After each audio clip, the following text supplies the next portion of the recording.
What is good, everyone, and welcome back to the Nostalgia Plus Ultra podcast. My name is Nostalgia. Joining me is As Told by Zoe. What's good, my guy? What's good, bro? Not much, man. Big chilling, keeping it P. Always gotta keep it P. You see the new name change on Twitter, Nostalgia Plus Ultra. Always keeping it P. Shout out to Moody. That joke was hilarious. She was asking like, what does P mean? Because she's like, I don't want to sound like I'm old. But what does P mean? And I guess people explained it to her. She was like, oh, I'll just say it's plus ultra. And I was like, oh, I'm taking that.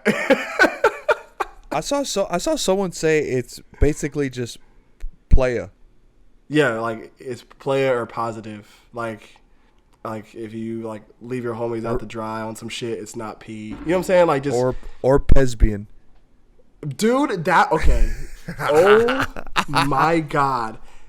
I can't believe, okay, I know last episode we talked about the lyricism in DS Forever. I totally forgot that was a line. That joint is so stupid. I don't even remember hearing it. That was the stupidest shit in the world. I would have, okay, hands down, and we missed and we missed the other lines too, but some other lines. Lesbian, one. That's bad.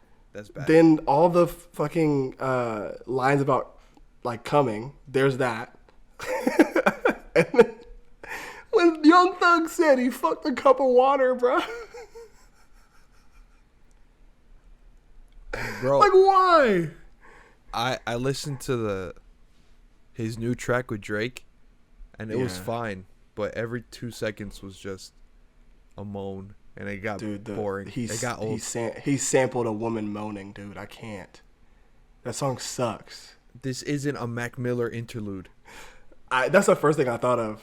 Because I was like, what? Think with Mac Miller, he would just like have a regular song and then just put it on the back end so you had a chance to skip it. But when the entire, what's the runtime, like 2 minutes or something like that? 3 minutes? When the entire 3 minutes of the song is a woman moaning in the background, it just ruins it for me. I can't do it. It's catchier than the rest of the album, I would say, though. Yeah, it is what it is. But, okay, moving along. I really don't want to talk about that album anymore because that's so stupid. But, yeah. Nostalgia plus ultra, emphasis on the P, baby. No, I'm playing. So I want to start today's episode with a question. And it's, are you okay? Because I know you kind of went through some kind of mental breakdown watching Kakegurui. Oh, shit. Bro, it's a good show. I like the show, but holy here's the issue. Here's my biggest issue.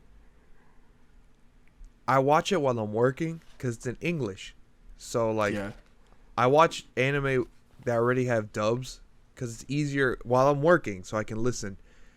And the way I'm set up is I got my work PC's here, and then this that I'm recording on is a Mac.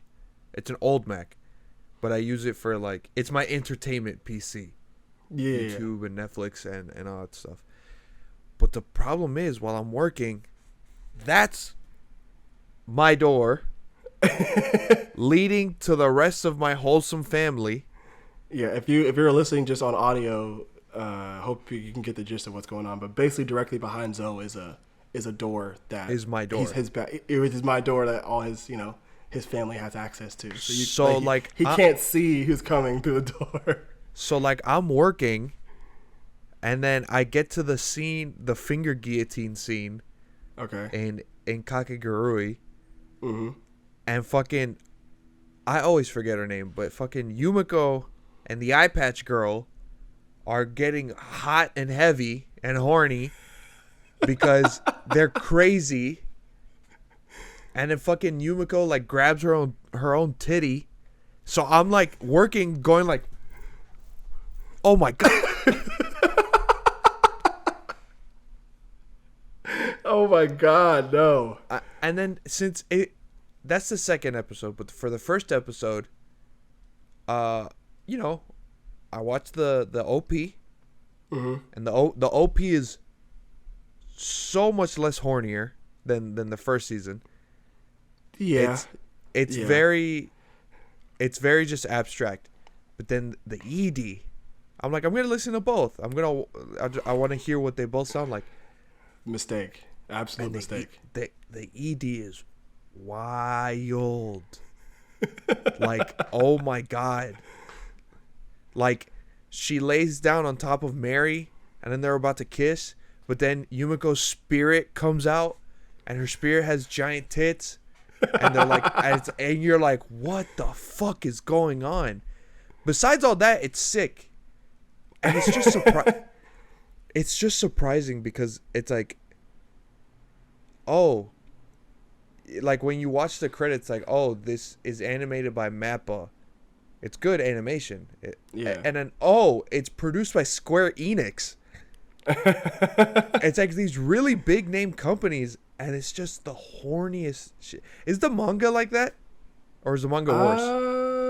I mean, it's probably on par. I actually haven't read, is there a Kakegurui manga? There probably is. I have not read it or looked at it. It would be a fair assumption to say it is equally or more horny. So I mean, it's just fun. I just remember like when you texted me, like going off about what was happening in that episode. I went back and watched the episode like earlier before we started recording. And yeah, it's pretty bad. But here's my thing though, right? You get this is the issue I have with Kakegurui, is that there are no serious consequences to losing. Yeah. Like so for those that I guess aren't sure what we're talking about. So in the second season, episode 2 of Kakegurui, we have Yumiko. You have the girl of the Momobani family. She's like a head person of that family, and whose family specializes in more torture tactics type stuff, like especially when it comes to their gambling games. So it's Yumiko, that the Momobani girl, and then this girl, I forgot the eye patch girl's name, but I'm looking at it right now. It's Midari. Okay, so Midari, if you don't know about Midari as a character, she gets like more so than any other character in the show, she gets more sexually aroused through gambling, but more so the type of gambling that involves bodily harm or like in any case like genuinely getting hurt. And so they play a game where like you have a pair of scissors, there's a bunch of, that's like a finger guillotine, you put your finger in the little guillotine and like you cut wires, and like basically it's a game of chicken, right? Yeah. But but generally speaking, like if somebody were to cut a wire, the guillotine falls on all 3 people's fingers. You know what I'm saying? So in my head, I'm like, it doesn't really do much for me. 'Cause at the end of it, the Momobani girl, she ends up like pulling her finger out, but the guillotine never falls in the first, like falls and actually cuts people's fingers in the first place. Yeah, it stops short. It had a stopper that the girl planted the stopper without telling anybody. Yeah. But then I saw this like 2 days ago. Yumiko asked the ref, because there's this whole backstory or plot about the election, so they have refs. But she asked the ref like, "Oh, did you take it out?" And the ref is like, "It's my duty." So the Momobami girl thought that she took out the stopper instead of It's like artificial stakes basically, because so like what probably would have got me more into it and it immediately took me out of it. I think it's just because I'm just been spoiled by watching and reading Kaiji, because Kaiji actually be losing in that shit. Like if you don't know, like if you want like some merit to what Kaiji is, for those listening, Kaiji is what Squid Games is based off of. So like if you were to read or watch Kaiji and then compare it to Squid Games. The creator of Squid Games basically took the formula and like the setup from Kaiji and put it into Squid Games. So it has some merit to it, because especially when you get to the point where you realize that everybody's gambling for sport, for like the amusement of like wealthy off rich people, like that whole like dynamic in that show for Squid Games is not new. It's from the same source material, which is Kaiji. So yeah. Because in Kaiji there are like real stakes. You can like people genuinely lose. Like Kaiji has stuff. Like I'm not gonna spoil too much of it, but Kaiji actually has stuff done to him in the process of losing gambling and gambling bets. When it comes to Kakegurui, I don't see Yumiko or Shuta really losing. Shuta is kind of just like a character that I really don't care too much about. Because he's never really super involved in the gambling. I know like episode 3 of season 2, he's in it. Oh, not Shuta. Ryota, yeah. But yeah, like what would have really got me into that gambling part for episode 2 is if the guillotines were more so like tied to a specific person. Yeah. Like if you would have I thought that would make more sense. Like if you had the finger guillotines where everybody had to cut lines and one line was the one that would cut your own finger, that would make more sense. Yeah. Right? But instead it's a thing where you're just playing a game of chicken and you're just trying to see who's scared enough to pull their hand out, thinking that it's actually going to cut their finger off. When in actuality, it's not. Like you're in no real danger. You know what I'm saying? You're in no real danger. Which, okay, I get it. Like these are like high school students, so I guess like in a way like you don't want to show high school students inflicting bodily harm on each other. But if you're gonna go to the extent to where Mubani is playing Russian roulette with a legit 6-shooter revolver, like you have to have you can't have it both ways. You can't have it. She plays Russian roulette and could potentially kill herself versus a finger guillotine that has a buffer on it so you can't cut your own finger off. You know what I'm saying? Yeah, I think what the appeal of the show is that's not all the horny shit. Is in Kaiji, like you said, it's more like Squid Games, like they're doing it against their own will, and no one's really having a good time. I think the appeal of this show is watching how twisted everyone gets because they all enjoy it. Yeah. And it's not perfect. It's not perfect. I like it good enough. It's not, I wouldn't say it's one of my favorites. But like you said, yeah, some of the stakes are like there's not too many stakes. And I think the singing episodes are dumb. Yes, not like for anyone who hasn't seen it, there's episodes in season 1 and 2 with this character Yumemite, and she's an idol, and her whole thing is like she has a bunch of simps. Like that's like the whole thing in both episodes, and then she sings songs with Yumiko. And it's very idly. Like, I don't know. If you like K-pop or J-pop, then sure, you might like them. But I'm sitting there like, okay. Speed it up. Let's get to something else.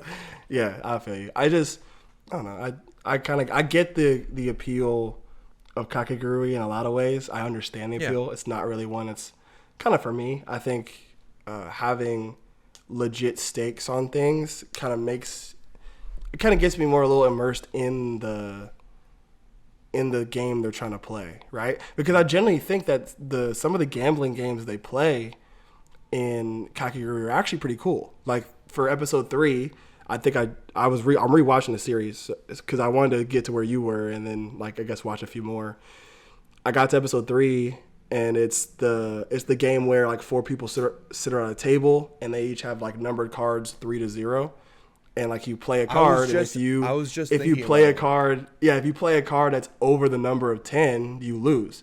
But I think that's a really cool like I guess game to play for gambling. I think it's really cool. So the way I think that episode has more believable stakes with the poison. Yeah, because she actually got poisoned beforehand. And I genuinely enjoyed that episode. Yeah. That one has more, instead of like artificial stress, it's kind of like, oh my God, what's going to happen? Right, because then you have other factors at play, because now there's like the other subplot minus the gambling, because you have the fact that Mary had to go talk has to her old own girls, thing. Yeah. Has her own side story with what's her name? The lead girl, like the president. The vice president. The vice president, like it's her twin sister who has the mask or whatever, and like now Mary gets to be a part of the game now, and she initially didn't want to be a part of it. You know what I'm saying? It's like they really have like somewhat of legitimate stakes here. Yumiko, who is usually a guaranteed win because she just is very good at gambling, has very good luck, is now dying. Is now in dire need of help. So now like it takes Ryota and Mary and even the old girl's twin to actually like do something. So I think taking Yumiko out was actually a good idea for that episode, and for subsequently for episode 4 probably, because they're going to continue the game. You know what I'm saying? So yeah, like having legit stakes on that makes sense. So yeah, I just I wanted to ask you about Kakegurui because it was just so funny. Seeing your like reaction to it, especially for episode 2. I will say like that was definitely not Kakegurui, but watching other shows or just watching shows in general that have somewhat like weird parts is always hilarious, especially when you live with your folks. And bro, it's the thing is, it's just the big cultural separation of Japanese people loving schoolgirls, and in America that's a no-go. Absolute no-go. Like that's a no-go. So it's very weird. I just looked, because I looked it up. Yeah, Kakegurui is adapted from the manga Kakegurui, Compulsive Gambler. Oh my, Compulsive Gambler. And I'm looking at the art. It's way worse than the anime. Holy shit. I figured it would be. That's so funny. It was funny. So like, I guess that one's called Kakegurui Compulsive Gambler. Kaiji is called Kaiji Ultimate Survivor is the first one. Yeah. And then the rest of it is Kaiji Gambling Apocalypse. Oh my God.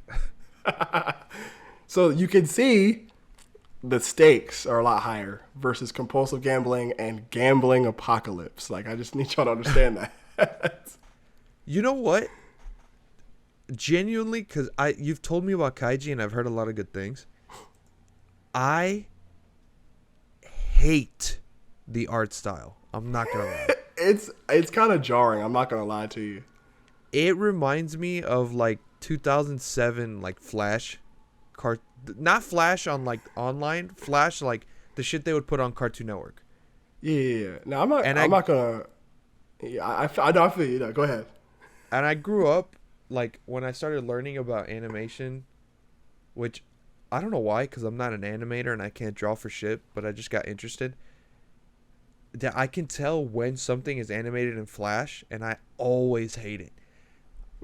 I don't think Kaiji is animated in Flash. I do think it's traditionally animated. It's just the art style. It's very, very thick outlines. Like, people complain like, oh, Mappa does so much better on Attack on Titan than Wit. Wit is thick outlines. Holy shit. Kaiji is thick outlines. Yeah, no, the art style is definitely kind of jarring when you first like look at it, but I bet you get used to it. You definitely get used to it. I think I just like the storyline and how they kind of set everything up, and that's what I'm more paying attention to. It's not super like the dark lines and it's not something I'm. I was gonna say if it's like a bad anime, it's something that you could be like, yeah, the anime is bad, and I don't like the way it looks. But if it's like, yeah, like I've heard a lot of good things about it. You swear by it, so I bet it's not like a deal breaker. Yeah. It's good, man. It's really, really good. So, Kakegurui, if that's the kind of thing you're into, go ahead, check that out. Also, Kaiji, you're going to have to dig deep into the archives of Crunchyroll to find it, but it's there. and it's definitely a hidden gem. I think if you liked Squid Game, you would definitely like Kaiji because it's basically the same. Well, it's not basically the same thing, but a lot of the like character types and a lot of the I guess I don't know, not precedent. I can't find the word for it. Whatever. But basically, like the basic gist of premise. That's what I was looking for. Jesus Christ. The premise of it is very similar in style. So I think if you like Squid Game, you'll definitely like Kaiji. I have something to bring up. Okay, what is it? That I told you a few days ago, but I didn't tell you what it was. Hey, right. So here I am. It's, I want to say 4 p.m. I'm taking a break from work, so I fire up TikTok. Okay. And I scroll down and I see a review. Okay. A review of something called Joshi Ochi. And I'm like, okay, is the guy's filming himself like this, and he's got like the green screen background, and it's of an anime girl. Okay. And it's a cute anime girl, not a schoolgirl. Like it's a well drawn. And he's reviewing it. He's saying 8 out of 10. But here's the kicker that I didn't put 2 and 2 together. It doesn't say anime review. It says Haname review. Anime with an H. Now, I didn't know what that was. So I look it up. Oh shit. I found out what it was. Oh my I was God. like, because I'm thinking to myself, 8 out of 10. Oh, maybe it's like a good little like romance slice of life. No. For those of you who don't know, I mean, probably most of you will know. Haname with an H. It's hentai. You just can't say hentai. But I went back because I was thinking to myself, I was like, this guy really reviewed hentai just on my For You page too. I didn't like look for it. It's on my For You page. Okay. I click his name. His name is Waifu Main 69. Already wild. Okay. Already crazy. Already off top. Every single TikTok of this guy is reviewing hentai. And I'm like, bro, digital footprint. You cannot get a job after this. You cannot get a job. Bro, he shows his whole face. Oh He's not hiding himself. Oh my God. He's not hiding himself. He's showing throughout the whole. He shows his face. Oh my God. Oh my God. Here's the kicker. Here's even more. Wait, there's more. The biggest kicker. Oh shit. The bio says anime reviewer from South Beach. He's from my neck of the woods. Jesus Christ. Oh man. So, if we make this a clip and he somehow sees it, we'd love to have you on the podcast. No, I'm not talking about hentai on the podcast. We already did that We're one time. We're not talking about hentai.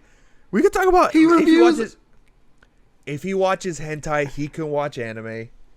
That's true. I'm just saying, but obviously we're gonna have to be like, oh, so I would ask him. How'd you get into TikTok content creation? Oh, I just really like hentai. Like what? What do you mean? I would have to ask him like, bro, do you realize that like you're gonna apply to be like an accountant, a doctor, something, and they're gonna be like, I do not want this horny motherfucker on my squad. Well, how do you know he doesn't make money off of making TikTok about hentai? He probably does, but the thing is, dude, how much money can you make off TikTok? You can make a good bit of money. Oh my God, bruh!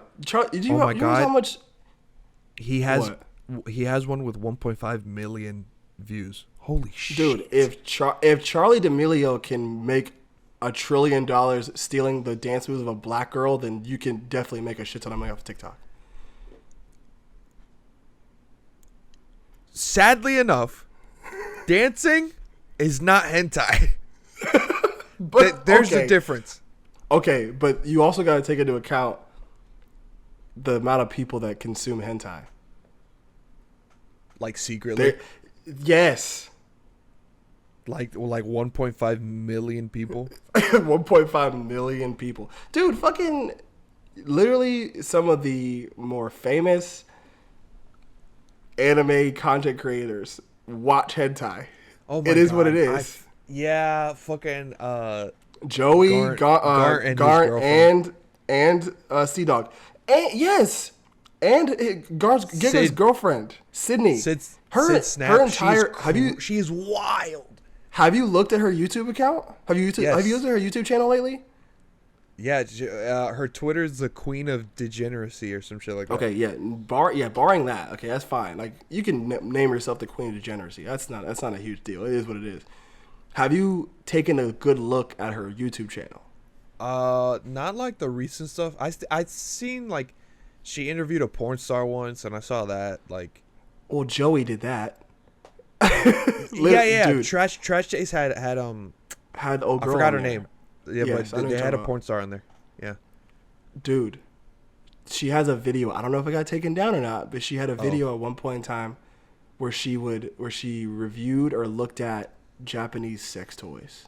I just hope you know that. Holy shit. I hope you understand that. So there is a huge market for degenerate people on TikTok, YouTube, Bro. Twitter, Instagram, everywhere. Fucking. Oh, what's it called? Oh, yeah, when they were doing the figure special, you know how they had their own videos where they go to the stores? Yeah. Garnt was like, "Oh, Sydney, I have some money left over if you want." And she was like, "Oh," and she went to like the horny section. Exactly. They walk into the horny section on purpose. They know they have to blur everything behind them because they know they're gonna get demonetized. But like they still do. That's something they do. Yeah, they probably just like because. Yeah, they're anime fans just like us, but the thing is they live in Japan, so they probably just accepted it. Yeah, I mean, yeah. I don't know. I think that the market for degenerate people is there. I mean, you gotta think about the fact that like 65% of, I can't remember the exact like percentage, but roughly around 65% of either it's like male searches on the internet or just males in general watch porn. Yeah. Yeah, that makes sense. You know what I'm saying? Like that's like 65% of male or 65% of male searches involve porn. So like if a quarter of that percentage has something to do with hentai, that's his target market. Yeah. Yeah. You know what I'm saying? The thing, and I'm not even gonna trip. Whenever you hear the word hentai, you kind of immediately go to tentacles. Tentacles. Which I honestly, I thought that's what it was. Word to Stanley, it's art. Word to Stanley, that's it's art. Literally what I thought it was, but then looking down this guy's page, I am not gonna take the time and look every single one up. Does he have a World's End Harem review on there? No, but what I'm saying is every single one he's done just looks like a romance. Well, except for this one. Holy shit! Yikes! But they just look like romance animes, and I didn't know that was a thing. I thought. Yeah, dude. I thought hentai was gross. No, bro. Oh wait! Don't clip that. Don't clip that. I baited you. Yeah, I know. It's. I mean, yes, hentai is gross. It's literally it's just animated porn. Fucking. Before we move on, because I saw the English title for the one that I looked up. Okay. So what was it? Oh yeah. So in Japanese, it's Joshi Ochi. Okay. And in English, it's Girls Falling, apostrophe, a girl fell through the second story ceiling into my room or some shit like that. And I looked at it and went, I'm not gonna find out what that means. I'm not gonna find out what that means. Yeah, I mean, it's the funniest thing with light novel titles, and I guess with hentai titles too. It's like you can't. I think you have to like get them hooked into it and just like tell them what it is off top. Yeah. Because I feel like with stuff like that, you can't like beat around the bush and give it some kind of snazzy title. It's like, hey, this, and this happened. There's your title. Is there a girl's falling fetish then? I don't know. I just think when it comes to stuff like this, I feel like people have run out of so many ideas. They're just making shit up on the fly. Sure. You know what I'm saying? Like they've already done the same thing a trillion times. So you got to kill them up with new shit. And I feel like I guess in their quest to find like newer scenarios, they're just coming up with really wacky shit to happen. Like obviously fucking a girl falling through a second story like vent or whatever you said it was, story window or some shit. Like obviously that wouldn't fucking happen. Yeah. But it's just like it's a scenario to set up a sex scene. Like the plot is really they could give a fuck less about the plot, honestly. I bet. Yeah, I bet. There's like, okay, what can we do to set up them having sex? Okay, she falls through a window. Okay, cool, boom. You know what I'm saying? It's like there's nothing like they really don't give a fuck about that first part. We should do an episode where we review the plot lines only of hentai. Just plot lines, nothing else. Yes, that'd be hilarious. Oh my god. Okay, how 2 times we've gotten back to hentai. Twice. I tried so hard when coming up with this podcast. I was like, we're not going to talk about hentai at all. Okay, but this one, I'm just trying to set up maybe having a guest. Maybe, because that'd be funny as fuck. That'd be funny as fuck. Oh, man. Okay, moving on. I know you just recently finished Great Pretender. Mm-hmm. And I would love to hear your thoughts on it, because I've finished it. I've rewatched it an unholy amount of times. It's probably like my comfort anime at this point. It was Hunter x Hunter, but I think The Great Pretender has become my comfort anime to watch when I just don't have anything else to watch or feel bored with stuff. So it's one of my favorite shows ever. Like Yu Yu Hakusho is number 1, but Great Pretender is probably 1B at this point for me. So I'd love what are your thoughts on it? I really enjoyed it. I thought when it was getting to like the last few episodes of season 2, there was a point where I was like, oh, really? Are they doing this again? Like, I don't want to spoil anything just in case. But I mean, it's been out for so long, so okay, I really don't care. It's the like when they didn't tell Madarame again. Like they didn't they didn't tell Makoto about like the plan again.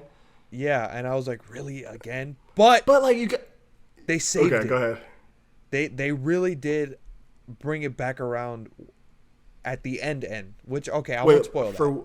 For which I mean, I kind of want to talk about that part too, but like really? Are you talking about like the Wizard of Far East? You're talking about part 4 or part 5 whatever? Yes.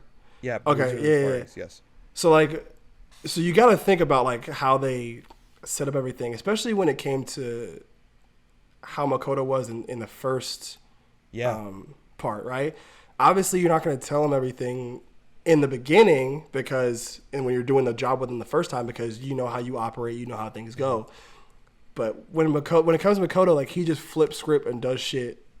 He's a very much a wild card character. I love that about him. But it just makes more sense for Laurent not to tell him anything, because they know at some point in time Makoto's gonna try to fuck it up. You know what I'm saying? So what they started doing, and I loved, was they started getting smarter about his about what he was doing. Yeah. Like when the air race part, where like they knew Makoto was gonna fuck it up, So they had the contingency plan to have what's his name, like see Abby win. Yeah, they edited footage together from the races she won, and they put the tint on the windows. Right, because if their plan worked, Abby would have won anyways. Yeah. You know what I'm saying? Because they would have put the little pill in the old guy's engine, and he would have like fizzled out and like crashed, and she would have won anyway. But just to make sure, because they knew Makoto was gonna fuck it up, they had the contingency plan in place. So they started getting smarter with it. I thought that was really cool. So once you get to that point where Legends of the Far East, obviously they're not gonna tell him anything and just let him kind of sit and simmer with, I guess, shooting his own dad. You know what I'm saying? Like, he's gonna, like, they're not gonna tell him the full scope of the plan, because every time, and you see at the very end, Makoto tried to fuck it up one more time. No, but here's the thing. Here's where I think they brought it back around. And it's not even where I thought it was a bad anime that they didn't tell him. I was just like, okay, this is good. That this little part just annoyed me. But then they're in the office, and Makoto grabs the sword, and then something happens, and then you're like his dad grabs the sword. Yeah. I was like, holy what the what? I thought Makoto was finally gonna do something. Like, holy shit, what the fuck just happened? But then they explain it like yeah, Makoto did go off script, basically. Like, he did his own thing, but not in a like annoying kid way where he like never learned.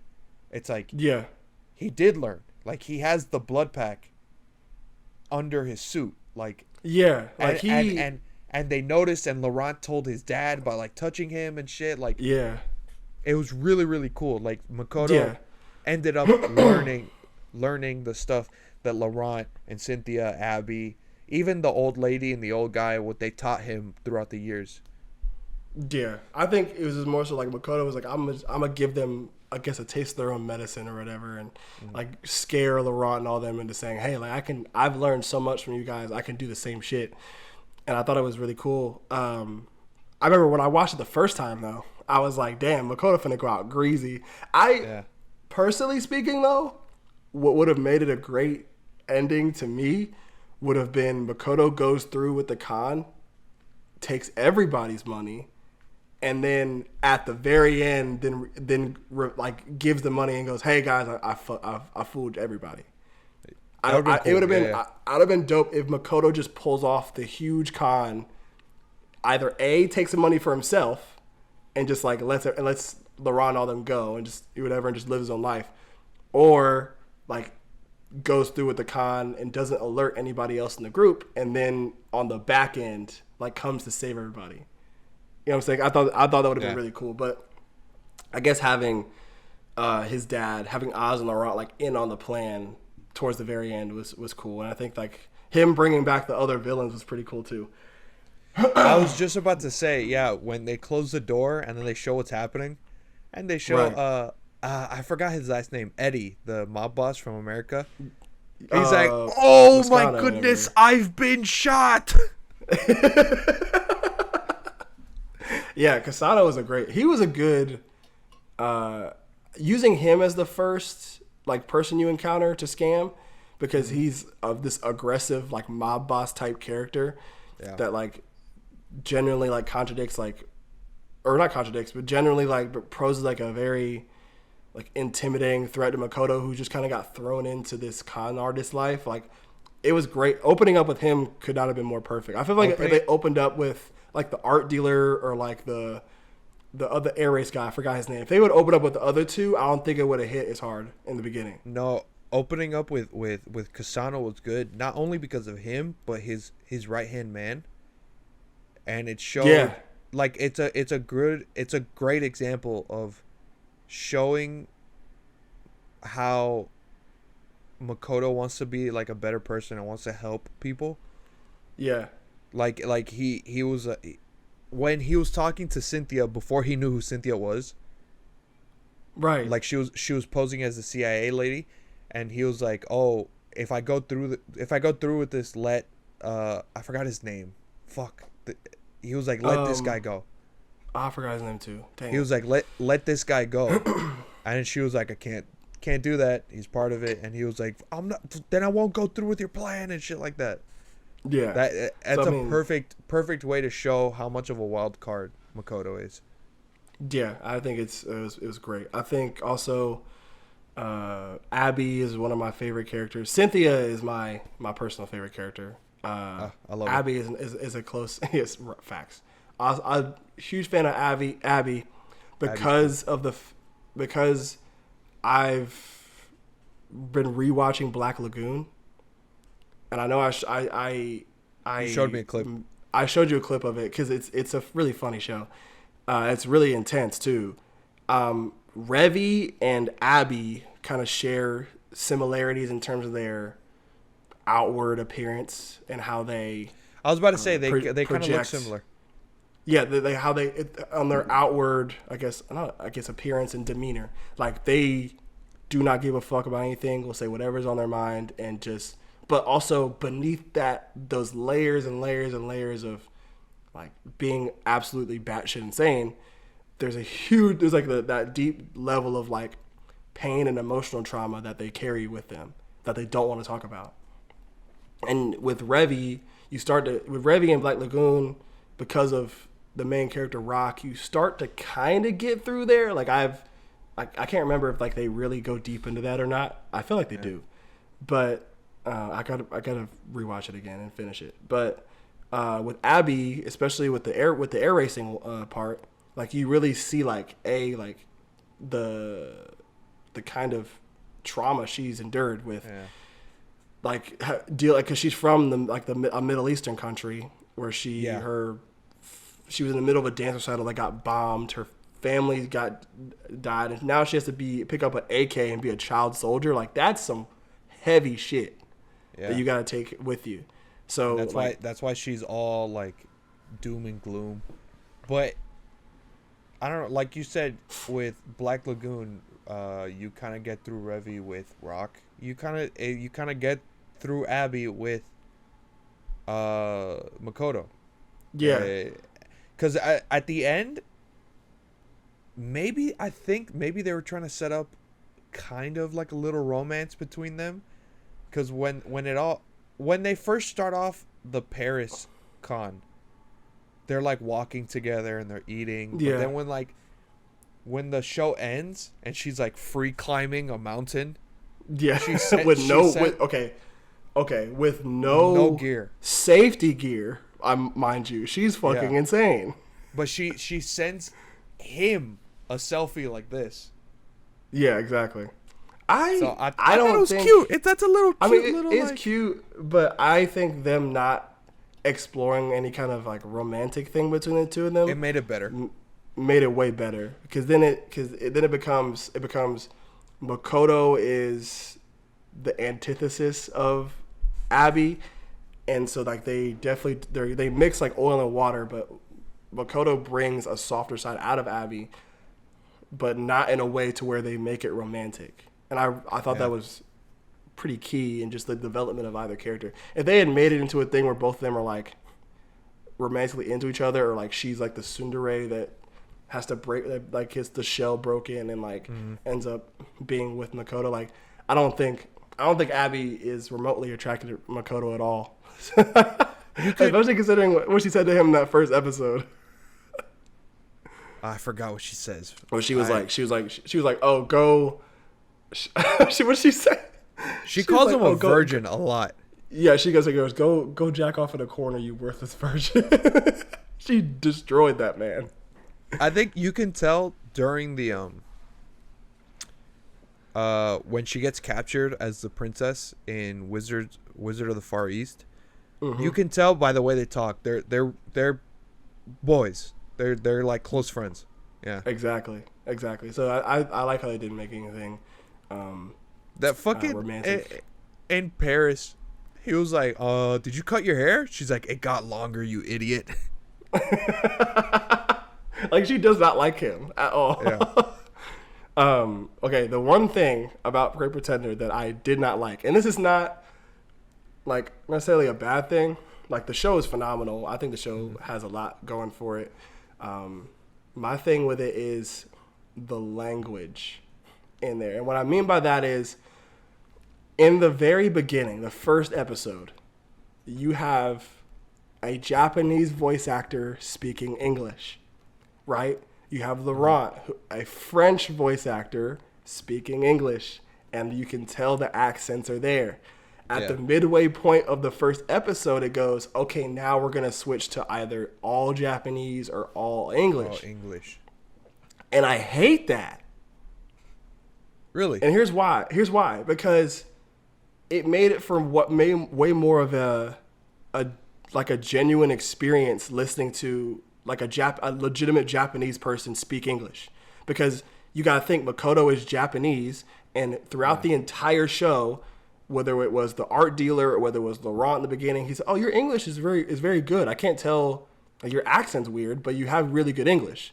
Yeah. And then Makoto responds with very good English because he's an English voice actor. You know what I'm saying?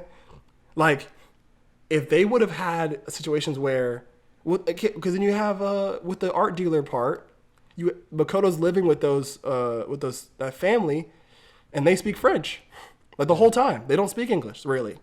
You know what I'm saying? So if you have that, and when the daughter does, she has the French accent. Right. Like if it helped with the world building if you had just had, like I would have enjoyed it way more because you know me, I don't really mind reading subtitles. Sure. If you would have just had like the native languages of people in the show, because then you got Cynthia, she's multilingual. You know what I'm saying? So you have like, you could have an English voice actor that's multilingual for Cynthia. You could have a French voice actor that speaks English for Laurent, and you could have a Japanese. Even Laurent, you know what I'm saying? Laurent speaks Chinese towards the end. Exactly, but if you have listening to a French person speaking Japanese makes it more authentic. You see what I'm saying? I get that. I honestly thought when they switch up, because they switch up when they get to America, and it's like it pauses. It has like this own flair to it. I thought it was interesting. Yeah. I don't know, because the way I see it, it's like, I don't know, when you're playing like Danganronpa, everything's in English, but they talk about it like if it's in Japanese. Like in Danganronpa 2, they find a book printed in English, and obviously I'm reading it in English, and they're like, "Oh, what language is this? English?" It's kind of like that to me, I guess. Yeah, I don't know. I just think like to make it dumber.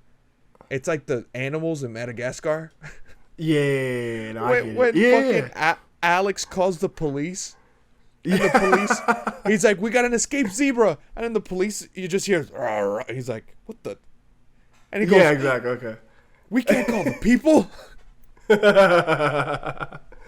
Oh my gosh, bro. Yeah, I get it. I just think it would have helped with the building that world out, like with the world building. I do see what you mean. Stuff. Yeah. Like if you have, like Abby's might be different for her voice actor because of the fact that maybe she spent a lot of time in the Middle East as a child soldier, but obviously she moved to America when she was as a teenager. So she has even the two brothers from the race. They had pretty American accents.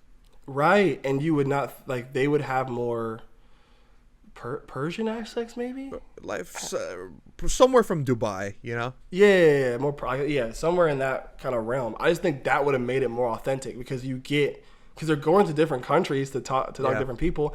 It's the same thing I have with like Vinland Saga, when you have everybody speaking Japanese, but there's a language barrier between like the English and the Welsh.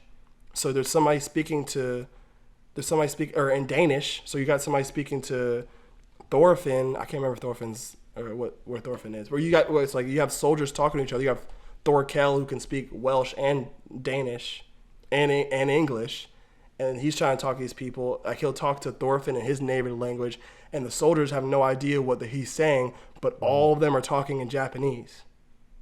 You see what I'm saying? Okay. So like that's I see what you mean.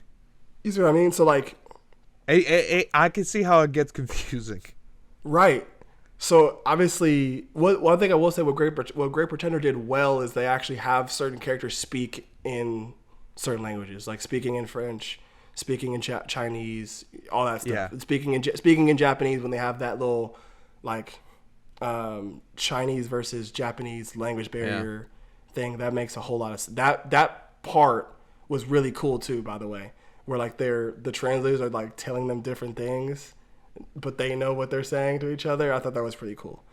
But yeah, so like when it comes to something like Vinland Saga, like I would much rather it be a situation. Well, obviously it's not going to happen where you get the subtitles of somebody speaking in Welsh or in Danish or in English, and then you have that. So that way the what language is he saying? That basis actually makes sense.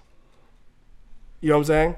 Yeah. If those lines hold more weight and those lines make sense and like the language gap has more of a narrative key to it because they're all speaking different languages, but instead of speaking just English or just Japanese. So that's just, but that's like a nitpicky thing. That's just I would like to see an anime do that. That's just me.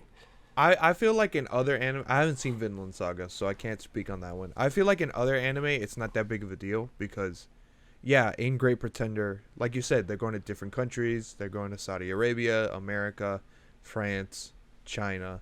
Yeah, I do see what you mean. That would have been interesting.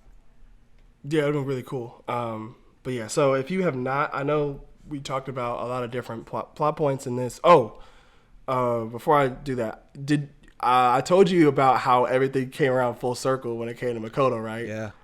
That was cool, wasn't it? Yeah, it was cool. How literally from the get-go. Let's not spoil that because I think that's one of the cooler points of the show. Yeah. The whole thing with Laurent and Makoto and you're like, oh my god, like he knew from the start. Like he knew from the start. Yeah. From episode 1. Exactly. It's really cool to see how everything kind of comes full circle. So we're not going to really explain how all of that works. I know they call him the blonde asshole, but he's one of my favorite characters. I love Laurent. He's a great character. He's a great character. He's very well, you know me, like I love any kind of mystery or heist type movie. I'm a huge fan of like whodunits and stuff like that. So a character like him who's just super clever and just knows how to make plans work. You know what I'm saying?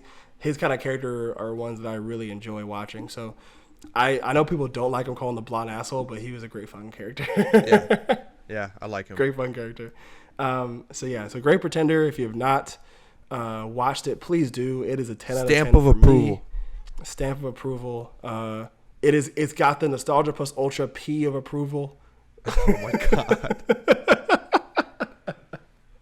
Are we gonna do that just from now on? The P of approval. Until push and P wears off, I'm gonna say it. So I'm down. It's gonna be up until it wears off. I don't care. Real quick, I kind of want to talk about, I guess, the new music that kind of dropped this past weekend. Real quick, running through them. Surround Sound, the single with JID and 21 Savage. Great song. JID in full form. 21 Savage, once again, can do no wrong on a feature. You just add 21 Savage into anything. You can put him on track with people more like his sound. You can put him on a track with people like JID who rap for real, and it's never gonna be a miss. Solid song. You got what else? Saba coming out with a song for his album Few Good Things. That is an anticipated album for me. I know I talked about it earlier in a couple episodes back. That's an album that I'm looking forward to for this year. The Crazy Bone feature is really good. I like it, and just the song itself comes together really nicely. Real quick, I want to talk about the Joey Badass single that came out. I was just looking at it on my phone. I like it. I think it's enjoyable. I like Joey Badass. I've always been a fan, but listening to it for the first time was very jarring because it's not at all what you would expect from him. It seems uninspired to me. Yeah, I would say that. I can see that. But here's why it's not necessarily a bad thing. I saw somebody tweet this. I can't remember their name, but they're like a big account when it comes to in hip hop Twitter. I forgot her name, but she was basically talking about how throughout Joey Badass's life, or I guess rap career, like he's always been the one about the bars, messages, and getting and forming a fan base and his stamp as a rapper that way, which is great. But now in his career, he's probably felt like he's done all he could do in that lane, and is now more so searching for just commercial hits. You know what I'm saying? Yeah, I mean, yeah. Wasn't his last album fucking All American Badass? Yeah. Yeah, he hasn't dropped anything since then. And All American Badass was the fucking it has KKK in America, so it's like one of those like thought provoking like political messages. Yeah, I feel like at a certain point, yeah, maybe people do get tired of that. Or maybe we're speculating way too early, and maybe he just has one song like this on his next album, you know? Well, yeah, because because All American Badass had Devastated, and that song sounds nothing like any of the songs he's put out. I actually really like that song too, but I like Devastated. I don't know. Yeah, like so with the single Revenge, I just feel like I feel like she's probably right, where he's kind of going into more commercial type stuff, which isn't bad. You know, you kind of because the song form that lane. The song is enjoyable. I do like it. Yeah, you can kind of form that lane for that kind of create that little niche lane for yourself and end up coming out with something enjoyable, not something that's like on his level, I guess. 'Cause I feel like if Joey Badass wanted to rap and give us bars, he very well could and would. You know what I'm saying? But yeah, I guess he's probably looking for something different. That's what I'm saying. Maybe because didn't he release 3 singles last year? And they were just... I think so. They were standard Joey Badass fare. Exactly. That's why maybe, you know, give him a little bit more time. Maybe he just has one song where he's like, I just want to let my nuts hang. I just want to talk shit. Yeah. And then, like, the rest is, like, regular Joey Badass. Until he puts out more shit, like an album or more singles. That's true. Yeah. And also... either way, it's not bad. Yeah, it's not bad. When I say uninspired, I don't mean that like he's just phoning it in on the track. I feel like he put work into that track to make it what it is.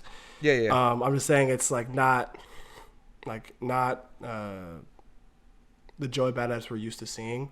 Yeah. So like that's kind of my so like I guess uninspired is probably like not the right word to use. But no. I know what you mean though. I know what you mean. It's not he's not doing anything new. He's not doing anything that unique on the track. It's uninspired. I think that's a good way to put it. Yeah. What else? Oh yeah. Okay. So I kind of want to mention. What was it? What were you about to say? The FKA Twigs mixtape, Capri Songs. Here's the thing. I never got the hype for FKA Twigs. Not that she was bad, but like when she popped out, I just always thought she was, you know, her vibe is weird.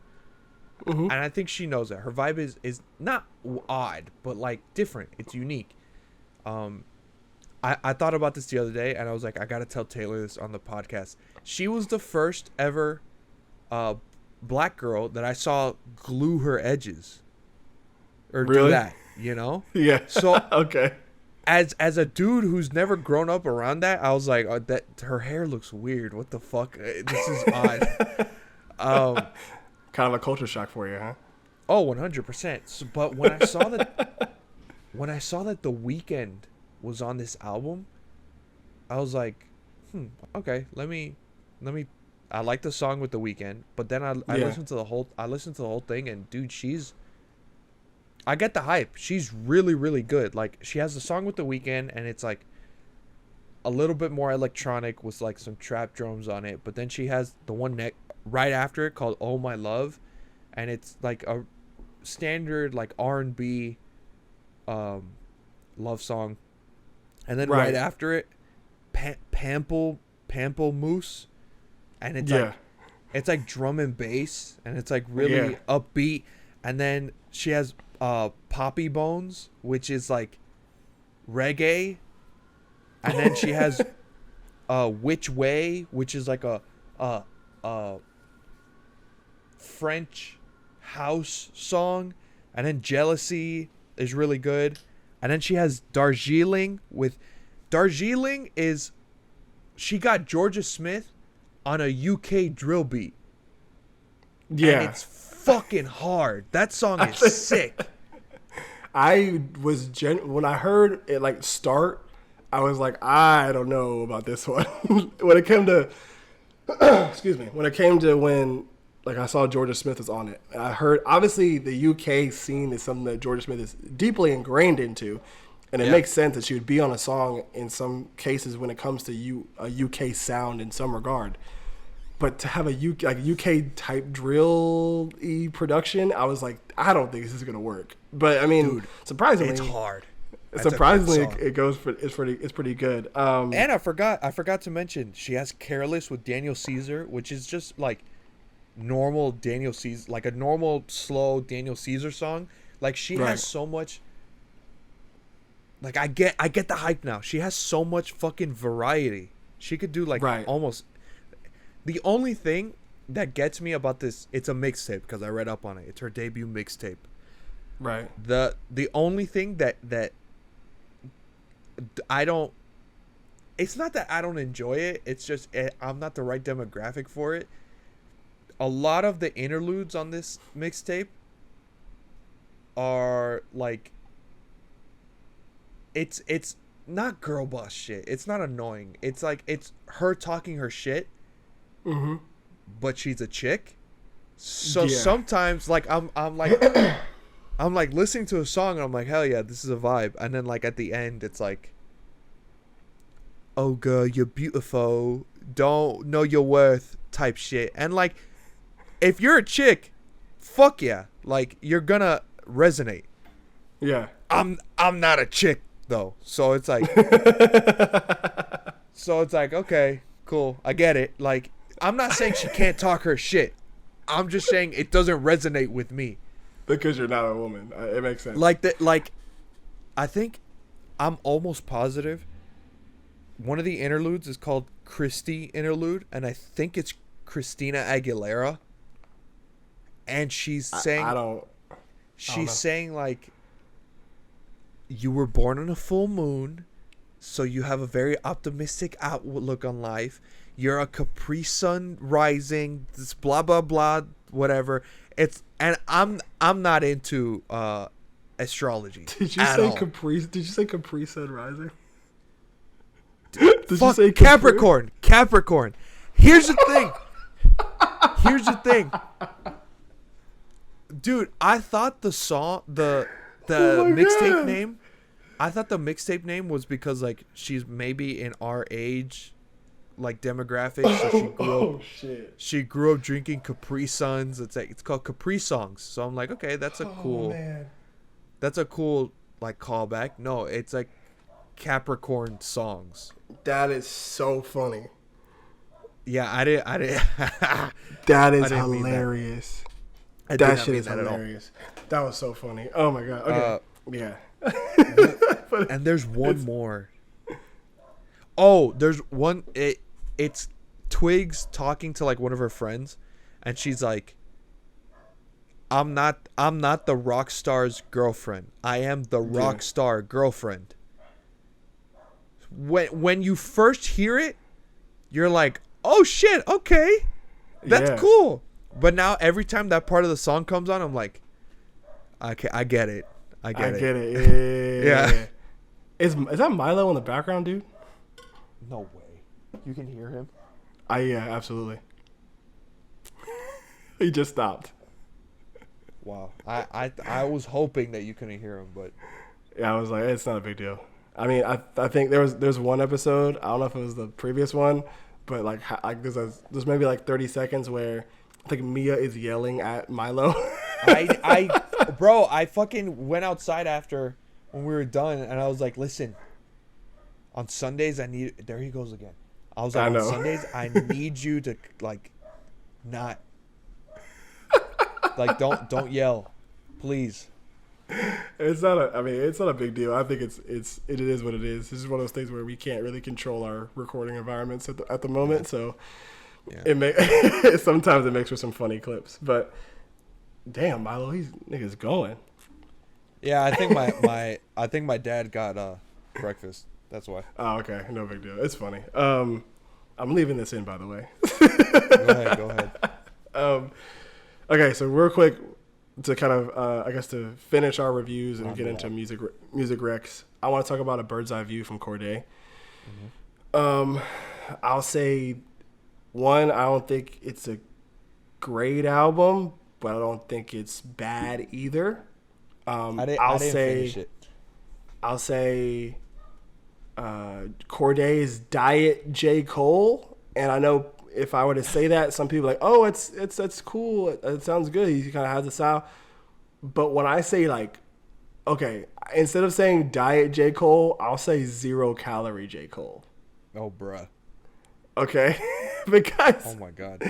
the flow and the way he tries to execute his songs is very reminiscent of J. Cole and how he approaches music and stuff like that, right? The problem is why I say the no calorie J. Cole is because a lot of the stuff doesn't have the same substance to it. Like the bars and lyrics aren't really there. Like they're close but not really there. He has some pretty corny lines. Like J. Cole's no stranger to having corny lines on a track, but some of the corny lines that Cordae have definitely are way worse to me. They're worse than It's Gonna Feel Like a Foot Up in Your Mouth. Oh, that's probably his worst one. That's J. Cole's worst line. That's his worst line. That I will say they're kind of close to on par with just those. Like there's one that I couldn't. There was one that was really bad that I couldn't find before we started recording, but there was one where he says got this dime piece sucking on my cucumber, and like that's. I don't get. It started with Migos, I think. Fucking My Purple Pickle in the Wind. Like, why? Just none of them are. When you refer to your dick as any vegetable or fruit, it's not clever. It's not funny. Oh my god, dude. Dude, my love is going. There he goes again. Bro, oh my god. Give me 2 seconds. Jesus Christ. And we're back. Okay. So yes, it is really bad. So I think he just got to come up with some other stuff. I think it's just obviously like no rapper is going to be a stranger to suspect lines, corny lines. Sure. I understand that part, right? That's perfectly understandable. My issue is just like you gotta have other like cool double entendres and other lyrics to go on top of it to, I guess, overshadow cancel the him corny out. line. Exactly. So he just doesn't have those. What's crazy is when he does like the freestyles or he does like other stuff that just like one-off things, like those songs hit and he has some good lines in those and they're really good. But when it comes to recording a full-length project, like I just don't see that the same thing. And I'm not going to discredit him as a rapper because I generally think he has rapping talent and can construct the songs together. He did a good job. I will say he did a good job of constructing his like story and his, I guess, concept of what he wanted the message behind the his album to be. Like he did a really good job of that because he has interludes from I think his like friend or whatever from jail, like rapping and talking to him. Like he has pretty cool interludes that way. The subject matter he's talking about is more so just where his life is now compared to back before he started rapping, or even when he first kind of got on the scene and stuff like that. So I think it's just one of those things where you gotta give him credit for that. And I do think he does get very much overhated as a rapper when it comes to just his sound. He's very much overhated, but I will say people's criticism of him have to be more accurate when it comes to him, because people are just like, oh, he just sucks. Why do you think he's over it? Like, I don't know why that started or when that started. Because he doesn't sound like any of the new upcomers in his age group that are making good music. But like, he's kind of I guess. But like, I don't know. It's just weird. I'm not gonna say it's the same reason why we think Russ is corny, because Russ is corny because of stuff he does outside of music. I'm not debating Russ as an artist. I just think that's the weird thing. He is corny outside, but like, he's a good, like, he makes good music. I can't think of one corny Russ line, and maybe that's because I don't listen to him that much. But from the shit that I do listen to, he's not bad at all. Like, he has the skill to rap with like the Griselda guys, and he holds his own. Exactly. So I don't know. It's weird. It's a weird thing. I will say, you can't. Is he the correct use of the word mid? Is that what we're gonna do?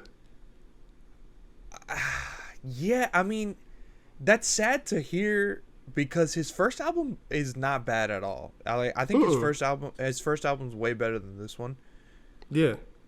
But yeah, dude, I would say he's mid.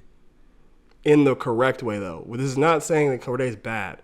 When we give this, when we're saying he's mid, we're just saying he's just the type of content and the type of music he's put out is not great, but it's not bad either. It's literally just it's average. Is really what it is. It's kind of average. It is par. It is par. It's on par. He's shooting for par on this album. Yeah. I'll just say that he's shooting for par. Like, it's probably an album I probably really won't return to, but it's not an album that I'm like, oh, that shit's trash. You know what I'm saying? Yeah. So yeah, if you guys can be the judges of that album if you want to, if not, I totally understand. So I guess now that we're towards the end, you got what are your music recs for this week?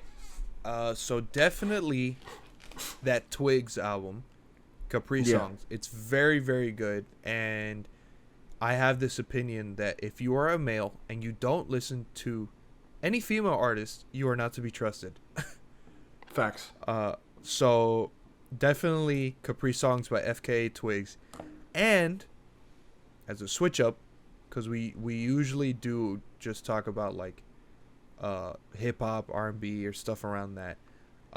There's this album by this artist named Bonobo. I just found out about him because he made a song with Joji on his newest album. It's an electronic album. It's not house. It's not like EDM, like fucking like go wild, go crazy. It's more of like a vibe. It's like what you would hear maybe during like Fashion Week or something. Really? But it's very, very good. It's called Fragments by Bonobo. It's a very, very good album. It's good to listen to while you're driving or if you're working. There's barely any lyrics. I enjoy it. Okay, that's good. Yeah, so if you haven't listened to FKA Twigs, also the surround sound single from JID, the soul sample in it is phenomenal. That is like my single, I guess, recommendation for this week. Yep. My album recommendation is one that also did not make my list, was on an honorable mention as well, is Cinema from the Mariahs.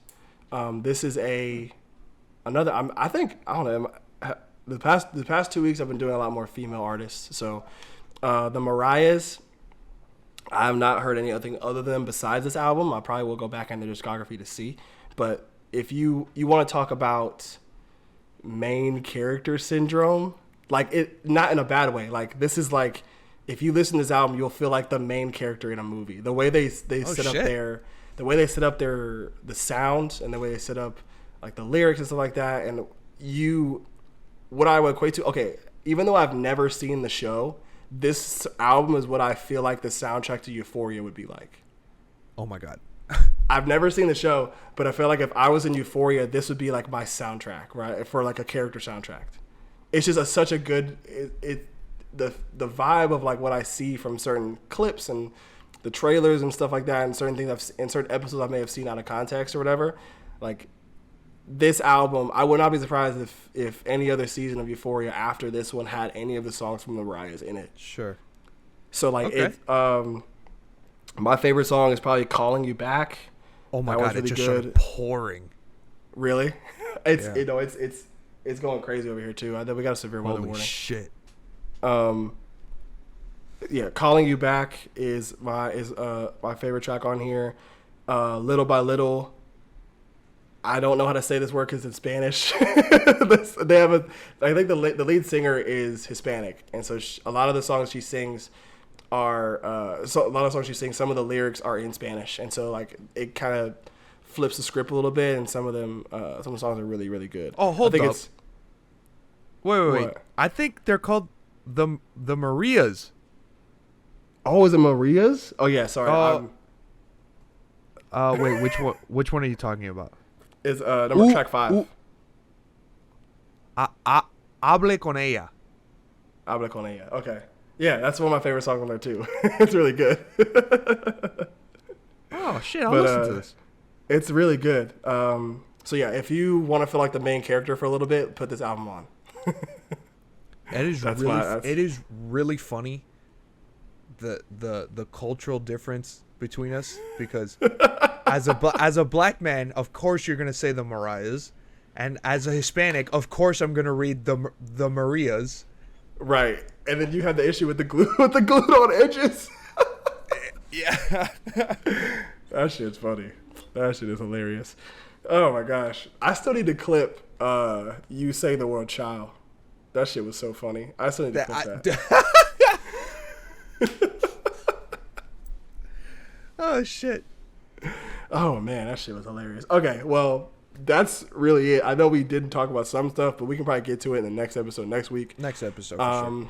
I'll probably go through the seasonal list on what we've been watching again for next week. But other than that, that has been all the time for today.